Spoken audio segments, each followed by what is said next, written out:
What's going on, my compulsive Call of Duty players? My name is Xavvo, and today I'm going to be giving my settings in Modern Warfare. Now, a lot of you will be like, why do we care what your settings are in Modern Warfare? Well, believe it or not, ever since I've changed these settings to what they are, it's allowed me to get better at quickscoping, headshotting, finishing in the top 3, and also has allowed me in general to just see lots of benefits in match, just, you know, seeing players better, having a better aim, I don't know if I've already said that, and just having a more bigger awareness of my surroundings. And it's all down to the settings being changed. So whether your skill might be not picking up too well in game, it's not always down to the fact that you can't play the game or you're really bad. Sometimes it's actually because that your settings are just absolute garbage and need fixing, and that can sometimes actually boost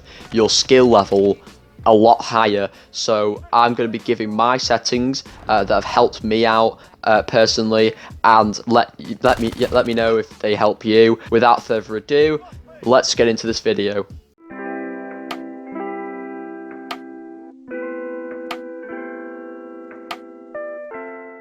Right, so first I've gone for the controller settings, because yes, this is a PS4 and Xbox video, so if you're on PC, I'm sorry, it does say in the title anyway, but my controls, I've put my button layout present to tactical, and what this does is essentially swaps melee, which is B, with crouch, prone and slide as RS, allowing you to hold RS instead of clicking B, so it's quicker. You never have to take your fingers off the sticks, actually, so you can just always hold down RS and shoot people as you fall to the floor, and it'll be harder for them to focus on killing you because you're just moving so quickly out of their sight. So do change that if you haven't already. Dead zone, this can differ depending on your results. This is essentially like where you might adjust your character and move it around. If you don't get what I'm trying to say throughout this, go look it up. There is a video that tries to explain it. It's best for people who are, you know, amateurs like me, sort of, like, with, you know, with understanding this kind of stuff. But basically it's to do with when you move your character. Let's say you shift your character and stop your character with your stick, or you move your gun, and there's a slight turn just happening with your screen, like your focus is just turning. That's the dead zone, and if you fix this, it will actually stop it from, as you can see, registering the movement. So I've put mine at 0.07. You can try that out yourself, but if it doesn't work, try putting it higher, and if that's too high and it feels too stiff and unmovable in a way, you can always put it a bit lower. Horizontal stick sensitivity I've got as 8, and a high 7 for vertical stick sensitivity, because that helps with all ranges, these two. I've tried it with long range, medium range and short range, and it does the job for all of them, and it's just super helpful. ADS sensitivity for low zoom is at 80, and ADS sensitivity for the high zoom is a 90. I've gone linear for the aim response curve type. Look into that again if you don't understand this, but it's kind of like affects your like aim and the input. It's apparent, like, based on your input with your controller is how it reacts in the game. So it's like a in-game response to the way you move. It's like a realistic kind of thing.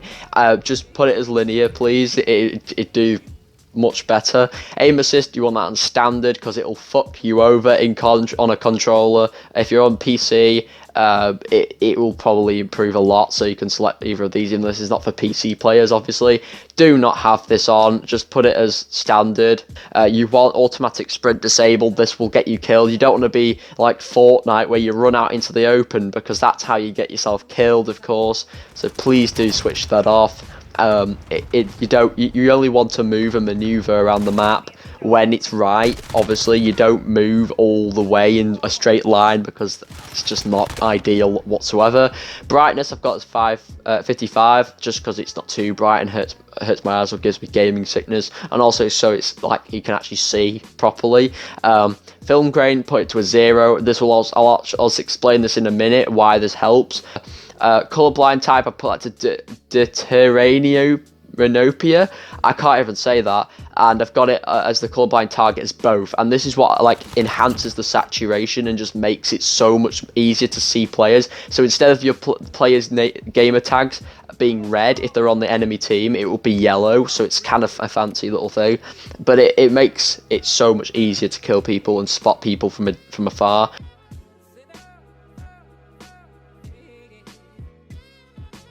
So please do change that. Now, what I was going to explain about the film grain is what contributes with the world motion blur and the weapon motion blur. You want these disabled and turned off because actually it makes it so people in your view, when you're spinning around or turning corners, they can almost get unnoticed because they're camouflaged in long grass. They could be camping in corners in the darkness, so on and so forth. You might turn a corner and someone's running towards you, but you don't see them because they're coming through a little avenue.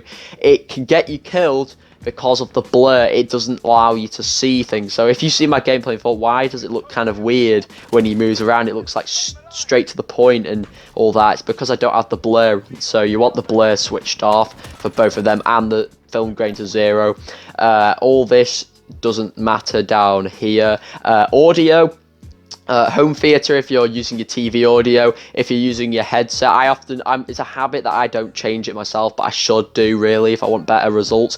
But when you're using your TV, just use your home theater. And if you're using like a headset like a Turtle Beach like me, or any other gaming headset that's got like the supports all around audio, you want to select boost or high boost. I don't know if you want to select low boost or not, but you can try them out. But home theater is what I've selected because I'm using my TV audio. Master volume 80.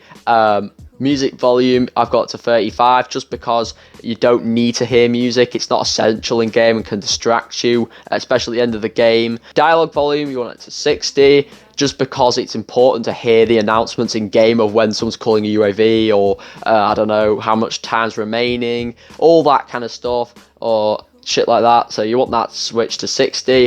Effects volume, that's about footsteps and hearing gunshots and all that. You want that 40. You don't want to blast your eardrums, so please don't have that too loud. But other than that, thank you for watching. If you enjoyed, leave a like on this video, comment, subscribe, turn on post notification bell so you never miss a single video that comes out on this channel. But other than that, hopefully this helped you all out. Thank you for watching, and I'll catch you all in the next one. Bye guys.